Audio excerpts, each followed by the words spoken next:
Guys, আপনারা কি কখনো ভেবে দেখেছেন সোশ্যাল মিডিয়ার বিভিন্ন প্ল্যাটফর্মে আমরা যে প্রতিদিন ফানি মিমস ভিডিওগুলো দেখি তারা আজ কোথায় এবং কিভাবে ভাইরাল হয়েছিল? আজকের এই ভিডিওতে আমরা জানবো পৃথিবী কাঁপানো সেরা 10টি ভাইরাল মিমসের আসল গল্প, তারা কিভাবে ভাইরাল হয়েছিল আর এখন তারা কেমন আছে। তাই ভিডিওতে লাইক দিয়ে সম্পূর্ণ ভিডিওটি দেখতে থাকুন, কেননা লিস্টের 10 নম্বর মিমসের আসল কাহিনী আপনাকে অবাক হতে বাধ্য করবে। চলুন শুরু করা যাক।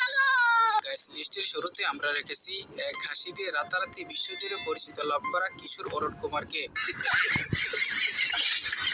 অরুণ কুমার ভারতের তেলেঙ্গার মুম্বাইয়ের একটি দরিদ্র পরিবারের সন্তান। অভাবের কারণে পড়াশোনা ছেড়ে দিয়ে সে ট্রাক হেল্পার বা ক্লিনার হিসেবে কাজ শুরু করেছিলেন। সে নেহেরু নামের এক ট্রাক ড্রাইভারের সঙ্গে কাজ করত। একদিন কাজ শেষে ট্রাক ধোয়ার পর ড্রাইভার তাকে এক কাপ চা দিয়ে একটি মজার জোক শোনান। সেই জোক শুনে অরুণের প্রাণ খোলা হাসির একটি ভিডিও সামাজিক যোগাযোগ মাধ্যমে ছড়িয়ে পড়লে সে রাতারাতি ভাইরাল হয়ে যায়।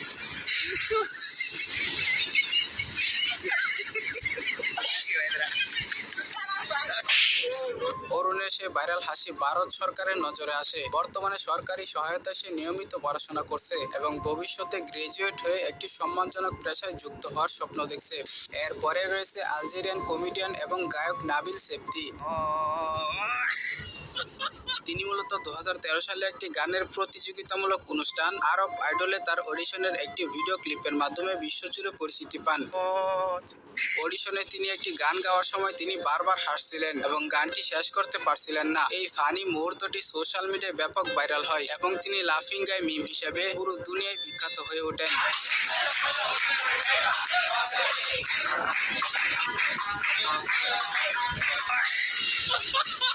বর্তমানে তিনি একজন সফল সোশ্যাল মিডিয়া ইনফ্লুয়েন্সার এবং ইনস্টাতে তার 10 লক্ষের বেশি ফলোয়ার্স রয়েছে।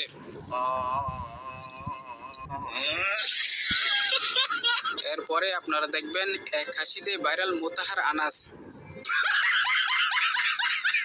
তিনি সোশ্যাল মিডিয়ায় সাম অর্ডিনারি গেমস নামে পরিচিত। তিনি একজন জনপ্রিয় ভারতীয় কানাডিয়ান ইউটিউবার এবং ডিজিটাল কন্টেন্ট ক্রিয়েটর। 2016 সালের একটি ভিডিওতে একটি নিম্নমানের হরর গেম খেলার সময় তার উচ্চস্বরে এবং বিচিত্র হাসির একটি ক্লিপ 2020 সালের দিকে টিকটক, ইনস্টাগ্রামে রাতারাতি ভাইরাল হয়।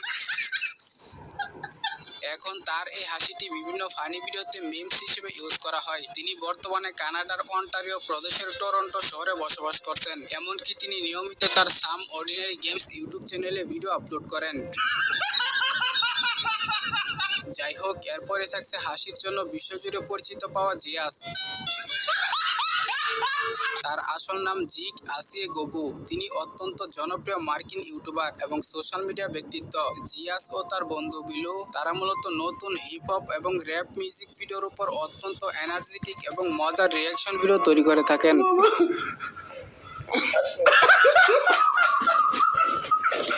এক ভিডিওতে তার বন্ধু বিলুকে জিয়াস ফরেন্স বানান করতে বলে। বিলু যখন এই সহজ বানানটি করতে গিয়ে অদ্ভুতভাবে আটকে যাচ্ছিলেন, তখন জিয়াস নিজের হাসি নিয়ন্ত্রণ করতে না পেরে প্রায় 15 থেকে 20 সেকেন্ড একটানা উচ্চস্বরে হাসতে থাকেন। এই ক্লিপটি সবচেয়ে বেশি ভাইরাল হয়। তার এই অকৃত্রিম হাসি তাকে একজন জনপ্রিয় ইউটিউবার থেকে গ্লোবাল মিমে পরিণত করেছে। বর্তমানে জিয়াস কন্টেন্ট ক্রিয়েশন জগতে একজন প্রতিষ্ঠিত নাম হিসেবে নিজের অবস্থান ধরে রেখেছেন। অলরাইট গাইস, এরপরে রয়েছে স্প্যানিশ কমেডিয়ান এবং অভিনেতা হুয়ান জোয়া বুর্জা। তবে সোশ্যাল মিডিয়াতে তিনি এল রিসিটাস নামে বেশি পরিচিত। তিনি মূলত তার অদ্ভুত হাসির জন্য বিশ্বজুড়ে ভাইরাল হন। 2007 সালের একটি সাক্ষাৎকারে তিনি স্পেনের রাতনেস কালো রাউস নামক একটি টক শোতে সাক্ষাৎকার দিচ্ছিলেন, যেখানে তিনি সমুদ্র তীরে একটি রেস্তোরাঁয় রান্নার কাজ করার সময় একটি মজার ঘটনা বলছিলেন। তিনি জানান যে একবার তিনি পরিষ্কার করার জন্য 20টি পায়েলা প্যান সমুদ্রের পানিতে ভিজিয়ে রেখেছিলেন, কিন্তু তিনি পরের দিন এসে দেখেন যে জোয়ারের পানিতে সব প্যান ভেসে গেছে। এই গল্পটি বলার সময় তিনি নিজের হাসি আর ধরে রাখতে পারেননি।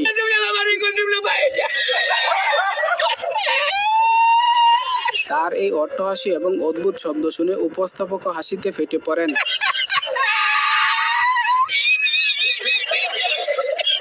2017 2014 থেকে 15 সালের দিকে সোশ্যাল মিডিয়ায় তার এই হাসিটি বিভিন্ন মিমসে ইউজ করতে শুরু করেন, আর এরপর থেকে তিনি পুরো বিশ্বে জনপ্রিয়তা লাভ করেন। তবে দুর্ভাগ্যবশত হুয়ান জোয়া বোর্জা আর আমাদের মাঝে নেই। 2021 সালের 28শে এপ্রিল 65 বছর বয়সে স্পেনের সেভিলের একটি হাসপাতালে তিনি শেষ নিঃশ্বাস ত্যাগ করেন।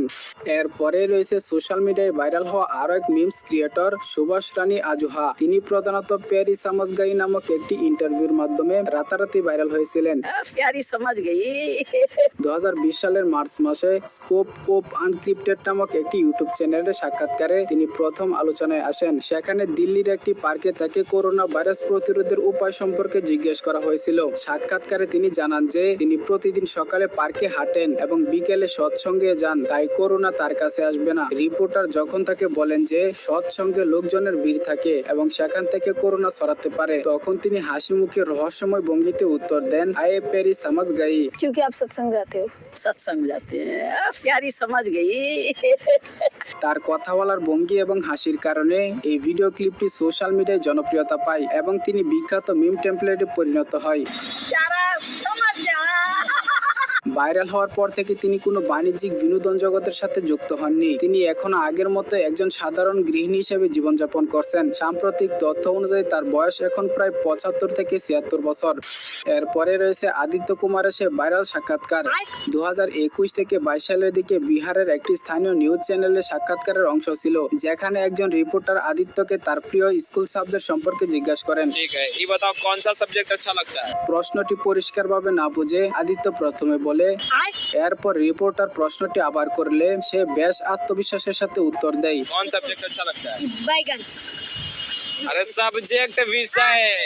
কোনো साधारण বিষয়ের পরবর্তীতে সবজির নাম বলায় ভিডিওটি সোশ্যাল মিডিয়ায় হাস্যরসের সৃষ্টি করে এবং মিম হিসেবে ভাইরাল হয়। प्रधानमंत्री मोदी मोदी पूरा नाम बताओ। मोदी सरकार। ভাইরাল হওয়ার সময় আদিত্য 6ষ্ঠ শ্রেণীর শিক্ষার্থী ছিল। সে বর্তমানে ভারতের বিহারে বসবাস করছে এবং পড়াশোনা চালিয়ে যাচ্ছে। तो नाम बताओ। आदित्य कुमार 6 क्लास में पढ़ते हैं। এরপরে রয়েছে ডিপ্রেশন বলে ভাইরাল হওয়া শেরপাল বৈরাগী। তবে তিনি সোশ্যাল মিডিয়ায় বিশেষ করে ইনস্টাগ্রামে শের বৈরাগী নামে বেশি পরিচিত। डिप्रेशन, अगर इंस्टाग्राम के अंदर कोई घुस गो ना इसके गहराई में चलोगे तो डिप्रेशन में जाओगे 100% आदमी। তিনি ভারতের উত্তর প্রদেশের নয়ডার একজন জনপ্রিয় ইনস্টাগ্রাম ইনফ্লুয়েন্সার এবং কন্টেন্ট ক্রিয়েটর। তিনি তার ভিডিওতে বিশেষ ভঙ্গিতে শেয়ার বলে চিৎকার করার জন্য পরিচিত, যা নেটিজেনদের মধ্যে বেশ জনপ্রিয়।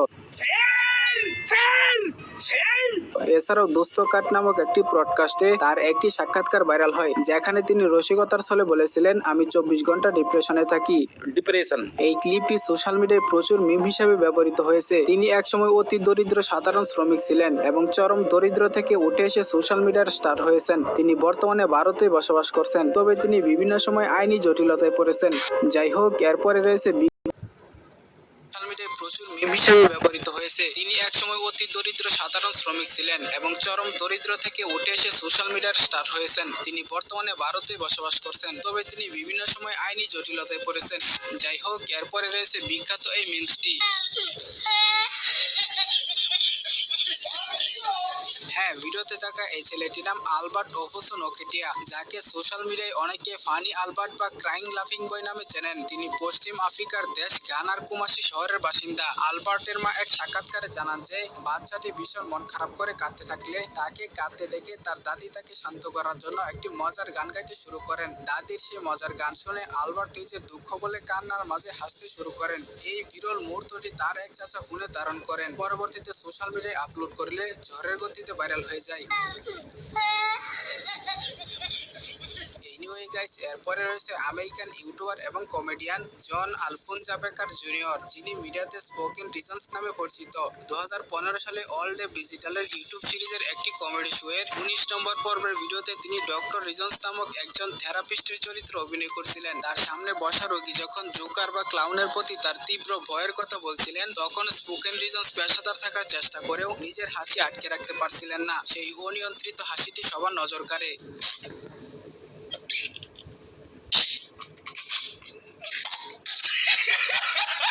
পরবর্তীতে এই ফানি মুহূর্তটি একটি জনপ্রিয় মিমস আকারে সারা বিশ্বে ভাইরাল হয়ে যায়। আর এখনো তিনি সোশ্যাল মিডিয়ায় অ্যাক্টিভ রয়েছে। তো যাই হোক গাইস, এই ছিল মূলত পৃথিবী কাঁপানো সেরা 10টি ভাইরাল ফানি মিমসের আসল গল্প। তো এই মিমস